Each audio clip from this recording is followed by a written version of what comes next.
chiều buồn nghiêng nắng, biển vắng mênh mông lang thang người ta. Mây trên cao bay khuất chân trời, và theo gió cuốn trôi đi bao nhiêu mộng mơ. Ngày nào mình tình cờ quen nhau, và đến bên nhau vui quên thời gian. Quên đi bao lo buồn đau với kiếp sống lạc loài. Em ơi anh như con thuyền kia, mãi anh đừng trôi theo sông nước ngoài khơi. Trôi đi bao niềm đau đã vây kín trong lòng.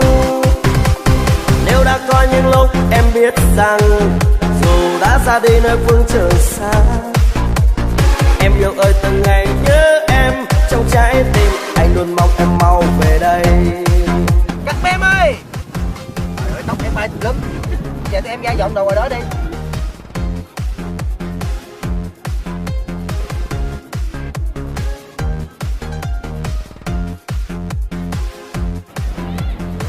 Ok, hôm nay tụi em diễn tốt lắm.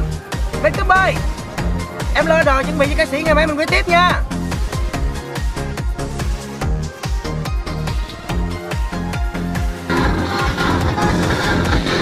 Còn mấy em hậu trường nè, là dọn mấy cái đô ly rồi vô luôn. Nhưng nghỉ đi, em nghỉ đi, mai mình quay tiếp. Đúng 9 giờ sáng quay nha tụi em. Ê nãy em Phúc nói vậy. Ông nói 9 giờ ngày mai mình đi tắm biển. Đã gì ta? Tình còn xa khuất, biển vắng kêu tên em trong hoài mong. Em nơi đây vui những buổi chiều, và tìm phút giây bao nhiêu yêu thương nồng say. Đời thật buồn và nhiều thương đau, từ lúc em đi mang theo tình anh. Trong cơn mơ anh mong chờ em với nỗi nhớ đã đầy. Em ơi anh như muôn loài chim, sống cô đơn qua đi bao nhiêu thời gian. Bay đi ôi loài chim đã gây cánh bên trời.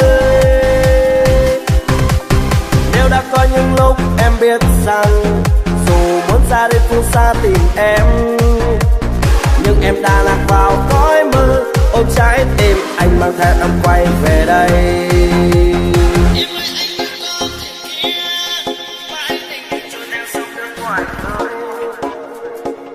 Trôi đi bao niềm đau đã vây kín trong lòng.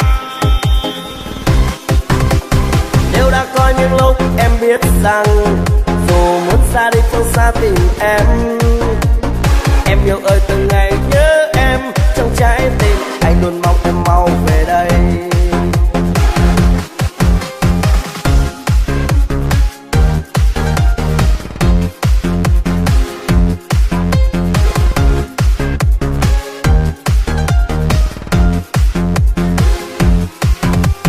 Em ơi anh như muôn loài chim, sống cô đơn qua đi bao nhiêu thời gian. Bay đi ôi loài chim đã gây cánh bên trời. Nếu đã có những lúc em biết rằng, dù muốn ra đi phương xa tìm em, nhưng em đã lạc vào cõi mơ. Ôm trái tim anh mang theo em quay về đây.